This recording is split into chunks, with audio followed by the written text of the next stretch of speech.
If you are struck by the appearance of any promised pleasure, guard yourself against being hurried away by it. But let the affair wait your leisure, and procure yourself some delay. Epictetus, the Enchiridion. The easiest way to control a thoughtful person is to deny them time to think. Make the request feel urgent. Make hesitation look selfish. Make one manufactured deadline feel more important than every consequence that will follow it. Then demand an answer before they can ask the question that would expose everything. Why does your emergency require me to surrender my judgment? You have probably felt this pressure before. A partner says the conversation must happen right now, even though you are exhausted. A relative needs money before the end of the day but becomes vague when you ask what happened. A manager appears with a crisis at 4:45 and quietly treats your evening as the solution. A salesperson tells you the offer disappears the moment you leave. Different settings, same pressure. Decide before you can examine what your decision will cost. Urgency is powerful because it changes the question.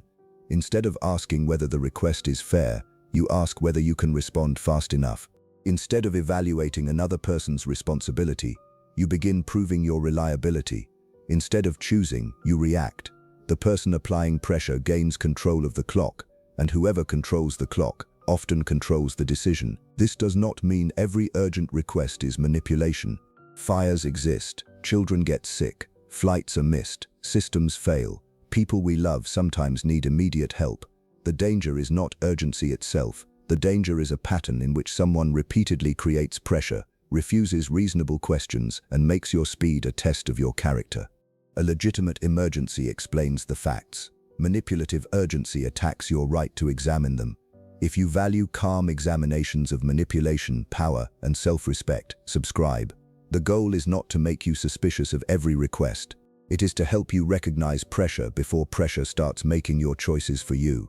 Manufactured urgency works especially well on conscientious people. If you take your obligations seriously, delay can feel like failure. If you are empathetic, another person's distress enters your body before the facts enter your mind. If you were raised to be useful, saying "I need time" can feel like abandoning someone.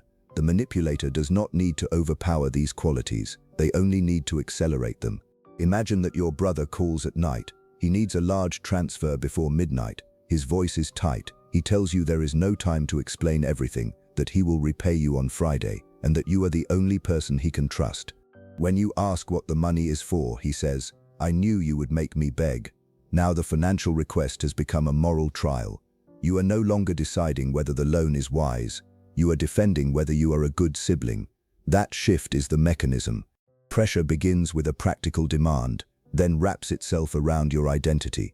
A good partner would answer now. A loyal employee would stay late. A real friend would not ask so many questions. A loving child would come immediately. Once your identity is on trial, compliance feels like the fastest way to acquit yourself. But speed does not prove love, loyalty, or competence. It proves only that pressure can shorten your decision process. The person who benefits from your answer may want you to confuse those things because a considered decision is harder to control. Time allows facts to separate from emotion. It allows alternatives to appear. It allows you to notice that the person demanding sacrifice has not considered sacrificing anything themselves. Picture a workplace where the same manager creates a crisis every Friday. Tasks that were known on Monday are withheld until the afternoon. At 4:30, the team hears that the client needs everything by morning. The manager speaks in the language of collective effort, but the cost is not collective. Employees cancel dinners, miss trains, and open laptops after their children are asleep. The manager goes home praised for delivering under pressure. The first emergency may be real. The fifth is a management system. Repetition turns urgency into infrastructure. Someone avoids planning because other people reliably absorb the consequences. Every rescue teaches them that preparation is optional as long as your boundaries remain negotiable.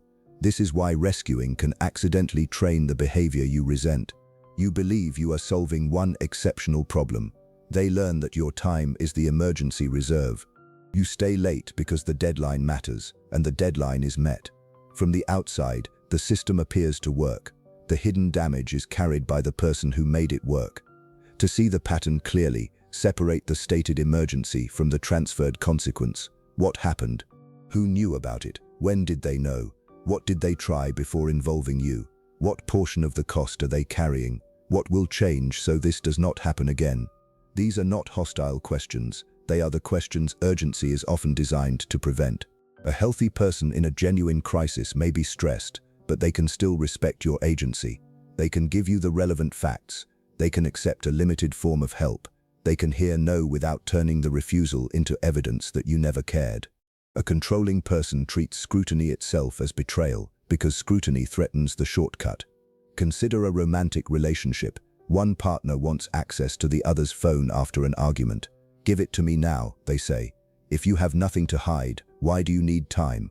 The demand creates a trap. Immediate surrender is framed as innocence. Hesitation is framed as guilt. But the issue is not whether there is something to hide. The issue is whether anxiety grants one person emergency authority over the other's privacy.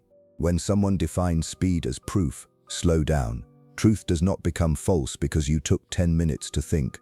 Love does not disappear because you refuse an impulsive test. Trust built through coercion is not trust. It is compliance wearing the costume of reassurance. The phrase "right now" deserves special attention. Sometimes it describes reality. Often it describes a person's preferred advantage. They know that if the conversation continues tomorrow, you will be rested. You may remember the earlier agreement. You may speak to someone else. You may calculate the numbers. You may notice contradictions. Their leverage exists in the gap between your emotional activation and your considered judgment. So they must close that gap before you can use it. This is why manufactured urgency is often accompanied by isolation. Do not tell anyone yet. There is no time to call your accountant. Your friends will not understand. We need to settle this between us tonight. The person is not merely shortening the timeline. They are restricting the information that can enter it. Imagine a friend offering you an investment opportunity. They say a place has opened unexpectedly and the funds must be sent within an hour. The returns sound extraordinary. When you ask for documents, they become offended. They remind you how long you have known each other. They say your caution is the reason you always miss opportunities. Notice the sequence: scarcity, deadline, identity attack, isolation. Each element weakens a different defense. Scarcity makes the opportunity feel unique. The deadline blocks research. The identity attack makes caution feel like cowardice. Isolation prevents an outside perspective from restoring proportion.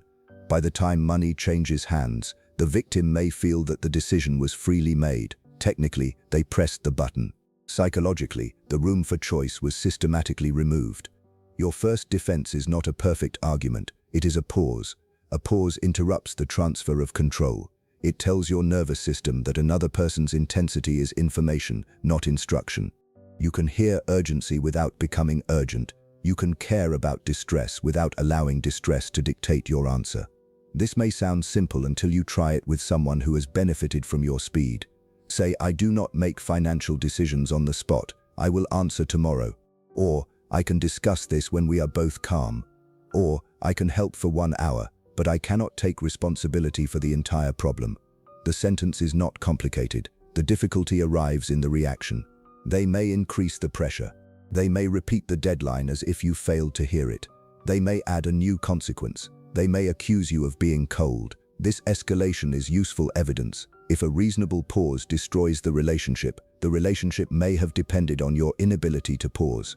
Many people surrender at this point because they interpret another person's anger as proof that their boundary was wrong. But anger can simply mean that the old route to compliance is blocked. A locked door frustrates someone who expected it to open. Their frustration does not prove the lock is immoral. Think about a parent who calls an adult child with a sudden family demand. A cousin needs somewhere to stay tonight. The parent has already promised the child's spare room without asking. "They are on the way," the parent says. "We cannot leave family on the street." The child now faces a decision that has been deliberately made difficult. Saying no will produce immediate embarrassment because the promise was offered in advance. This is urgency created through premature commitment. One person spends another person's resources, then uses the approaching consequence to force agreement. The tactic is effective because the target does not want an innocent third party to suffer. Yet accepting the arrangement teaches the parent that consent can be obtained retroactively by making refusal costly. The protective response is to return responsibility to the person who created the commitment. I did not agree to host anyone. You will need to tell them there was a misunderstanding. That sentence may feel harsh because the consequence is now visible, but the consequence existed the moment the promise was made. Refusing to conceal it does not create it. This distinction matters. Discomfort is not the same as harm. Manipulative urgency often relies on your desperate wish to prevent discomfort. You do not want the manager to explain a missed deadline. You do not want the relative to admit they promised something without permission. You do not want the friend to feel disappointed. So you pay a large private cost to prevent a small public discomfort for someone else. Over time, this rearranges relationships. The most responsible person becomes responsible for everyone. The least prepared person becomes protected from the consequences that might have taught them to prepare. Reliability stops being a strength and becomes an extraction point. The answer is not to become unreliable. It is to make your reliability deliberate. A deliberate yes has conditions, limits, and context. A coerced yes is issued to end pressure. One builds self-respect. The other buys temporary relief by selling future freedom. You can often tell the difference by what happens in your body. Under manufactured urgency, attention narrows, your heart rate rises, you start imagining catastrophic outcomes, you stop asking what is reasonable and search for the fastest action that will make the tension disappear. Relief becomes the reward for compliance. That relief is powerful. The moment you say yes, the other person's voice softens, the argument ends, the crisis seems contained. Your nervous system learns that surrender creates peace, but the peace is borrowed. Later, you carry resentment, exhaustion, debt, or a promise you never wanted to make. The pressure disappeared because it moved inside your life. This is the hidden exchange at the center of urgency control. They give you immediate emotional relief. You give them a decision whose consequences last longer than the emotion. It is a bad trade precisely because the two costs arrive at different times. To correct it, compare timelines. Ask what compliance will feel like in 10 minutes, 10 days, and 10 months. A quick loan may stop tonight's guilt but damage a relationship when repayment never comes. Agreeing to an impossible deadline may earn praise today but establish a workload that becomes permanent. Moving in together to end an argument may create years of dependence from an hour of fear. Your future self deserves representation in urgent decisions. That person is not present to object when you volunteer their time, money, energy, or safety. You must speak for them. Will I still believe this was fair when the pressure is gone? Is one of the clearest questions you can ask. Now consider emotional urgency. Not every demand involves money or labor. Some people insist that conflict must be resolved before you sleep, before you leave, or before you can gather your thoughts. They follow you from room to room. They send message after message. They call silence abusive while refusing to let your nervous system settle. They may genuinely fear abandonment. Their distress may be real, but genuine distress does not automatically make coercive behavior acceptable. Explanation is not permission. You can understand why someone panics and still refuse to be interrogated at 2 in the morning. A boundary for emotional urgency might sound like this. I am not ending the relationship. I am ending this conversation for tonight. We can continue tomorrow at 10. This offers clarity without surrender. It distinguishes a pause from abandonment. If the other person rejects every defined return time, the real demand may not be connection. It may be access to you on command. Access on command creates a deep power imbalance. One person's feeling becomes the schedule for both people. Their anxiety becomes your emergency. Their need for closure overrides your need for sleep, work, safety, or reflection. Because emotions are invisible, this pattern can hide beneath romantic language. I care too much to wait sounds loving until you notice that only one person's needs are allowed to determine what happens next. Healthy closeness includes the ability to tolerate temporary incompleteness. A disagreement can remain unresolved overnight. A message can wait until after work. A partner can need space without secretly preparing to leave. When a relationship cannot survive a pause, urgency becomes the cage that holds it together. There is also social urgency, the demand to answer before the group decides what your hesitation means. At dinner, someone asks whether you will join an expensive trip. Everyone looks at you. "We are booking tonight," they say. You have concerns about money, but the atmosphere is excited. Asking for time feels like lowering the mood, so you agree, not because the trip fits your life, but because refusal would become a public event. Groups amplify pressure by making thought visible. A pause that would feel ordinary in private can feel like dissent in public. Skilled pressure users exploit this. They make requests in front of witnesses. They announce your participation before receiving consent. They ask questions when celebration, grief, or embarrassment makes an honest answer socially expensive. Your defense is to remove the decision from the stage. "That sounds interesting. I will check my budget and answer tomorrow." Do not explain the entire budget. Do not negotiate with the room. A decision that affects your private life does not become public property because the request was made publicly. The word no is useful, but the ability to delay may be even more important. Many people can refuse an obviously terrible demand. Fewer can withstand the uncertain space before they know their answer. Manipulators thrive in that space because they rush to fill it with predictions, guilt, and consequences. Learn to protect uncertainty. "I do not know yet" is a complete description of your current state. It does not invite someone else to decide for you. You are allowed to gather information before your position becomes available. This is especially important when authority is involved. A boss, landlord, older relative, or dominant partner may make urgency feel like a command. The power difference is real, and the risks of resisting may be real too. Self-protection does not require dramatic confrontation. It requires recovering whatever room for choice remains. You might ask for the request in writing. You might repeat the deadline to confirm it. You might offer a smaller commitment. You might document when the issue was first raised. You might contact human resources, a union representative, a lawyer, or a trusted person when the stakes justify it. The goal is not to win a performance of courage. It is to prevent pressure from erasing evidence and options. Suppose a manager says, "I need you to approve this now. We can fix the details later." Rather than accusing them of manipulation, ask, "What changes if I review it tomorrow morning?" Or, "Which risks have already been approved and by whom?" Specific questions force urgency to become concrete. Vague pressure survives through emotion. Concrete urgency must reveal dates, owners, trade-offs, and facts. Sometimes the request really cannot wait. Then you can still divide the decision. What is the smallest reversible action that addresses the immediate danger without committing to everything? You can drive someone to a safe place without agreeing they will live with you for 6 months. You can help a colleague stabilize a problem without accepting permanent ownership. You can pay for one necessary item directly without handing over unrestricted money. Reversibility protects judgment under real-time pressure. Manipulative people often bundle a narrow emergency with a broad commitment. "The car broke down, therefore lend me thousands. We had a fight, therefore promise you will never leave. The client complained, therefore take over the account indefinitely." Unbundle the pieces, solve what is truly immediate, revisit everything else when urgency no longer controls the room.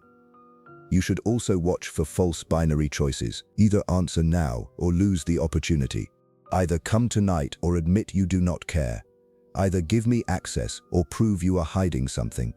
A forced choice removes the third option, where your autonomy usually lives. The third option might be asking for written information. It might be offering help tomorrow. It might be declining the test while reaffirming the relationship. It might be accepting that an opportunity designed to punish careful thought is not an opportunity you need. There is freedom in being willing to miss certain chances. Scarcity loses power when you understand that a good decision process is more valuable than any single offer. You will not capture every bargain, rescue every situation, or satisfy every person. That is not failure. It is the price of owning your choices. Manipulative urgency often depends on the belief that this moment is unique. If you do not act now, everything changes forever, but patterns repeat. The same person who says this is the last time may create another emergency next month. The employer who calls one weekend exceptional may discover an exception every weekend. The partner who needs one immediate reassurance may require a stronger proof tomorrow. Do not evaluate only the current story. Evaluate the system the story is creating. If your response became the permanent rule, What would your life look like? Would people plan better, or would they plan around your availability? Would the relationship become more secure, or would each crisis demand a larger surrender? Patterns are more reliable than promises made under pressure. When someone says, "Just help me this once," check whether once has happened before. When they insist that circumstances are unusual, ask which behavior is actually unusual, the crisis or your decision to stop rescuing them from it. You may discover that the strongest pressure does not come from the other person. It comes from an internal voice trained years ago. Hurry, or they will be angry. Hurry, or you will be rejected. Hurry, or everyone will discover you are selfish. The present request activates an old fear, and the old fear supplies the deadline.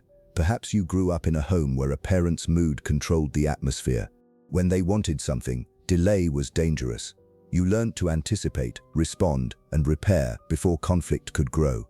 That skill may have made you perceptive and dependable. It may also have taught you that another person's agitation is a command. As an adult, the command is no longer automatic.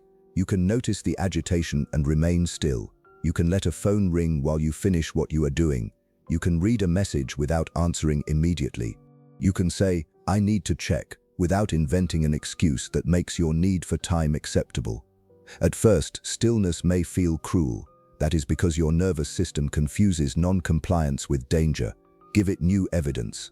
Let someone be disappointed and observe that the world continues. Ask a question and notice that a healthy relationship survives it. Delay a minor answer and discover that genuine opportunities often remain open to reasonable thought. This is not emotional detachment. It is emotional sequencing. Care first, perhaps. Help when appropriate. But place judgment between feeling and commitment. Empathy should inform your decision, not replace the decision-making process. The difference can be heard in two sentences. They are upset, so I must say yes. They are upset, and I will decide what I can responsibly offer. The first sentence transfers authority. The second preserves compassion and choice at the same time. People who respect you may not enjoy your limits, but they can adapt to them. They learn to ask earlier. They provide information. They accept partial help. They build other sources of support. Limits do not destroy healthy relationships. They force relationships to become more honest about responsibility. People who wanted control will often describe your change as a personality defect. You have become difficult, cold, slow, suspicious. They may romanticize the version of you who answered instantly and carried everything. What they miss may not be your warmth. They may miss the absence of friction between their desire and your compliance. Do not argue endlessly with that description. Let your behavior establish the new rule. I will respond tomorrow. I cannot commit to that. Send me the details. I can do this portion, not the rest. Calm repetition is stronger than a long defense because a long defense gives pressure more material to attack. You do not owe someone a courtroom presentation proving that you deserve time. Time is part of consent. A decision extracted by punishing reflection may produce agreement, but it does not produce genuine willingness. The deepest lesson is simple. Urgency is a condition, not an authority. It can tell you that something may require attention. It cannot decide whose responsibility it is, what sacrifice is reasonable, or whether another person's preferred outcome becomes your duty. When the next urgent demand arrives, do not begin with their deadline. Begin with reality. Is anyone unsafe? What must happen now? What can wait? What facts are missing? Who created the problem? What am I genuinely willing and able to do? What will my answer teach this person about how to approach me next time? Then choose the smallest responsible action, not the largest action pressure can extract. If the need is real, useful help will still be useful. If the urgency is manufactured, questions and limits will expose it. Someone may raise their voice. Let volume remain volume. Someone may accuse you of not caring. Let the accusation remain an accusation. Someone may threaten that the opportunity will disappear. Let any opportunity that requires the disappearance of your judgment go with it. Your calm is not indifference. Your pause is not betrayal. Your questions are not cruelty. They are the border between assistance and control. Build the pause before you need it. Decide in advance which choices will never be made on demand. Large loans require a day. Contracts require reading. New responsibilities require a clear description. Emotional arguments stop when either person is too activated to listen. These rules remove the burden of inventing courage in the middle of pressure. You are not rejecting one person in one dramatic moment. You are following a standard that protects every important decision. You can even tell the people close to you what that standard is. If something affects my money, home, work, or long-term obligations, I will take time before answering. Healthy people may find the delay inconvenient, but they will know how to approach you. Manipulative people will search for exceptions. Their response helps you understand which kind of relationship you are dealing with.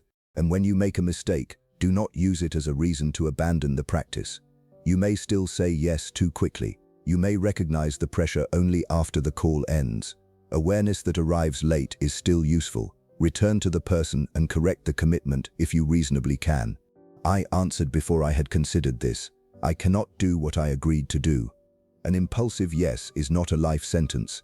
Integrity includes correcting an answer that was obtained before you were able to think clearly. Each time you pause, you are teaching two nervous systems.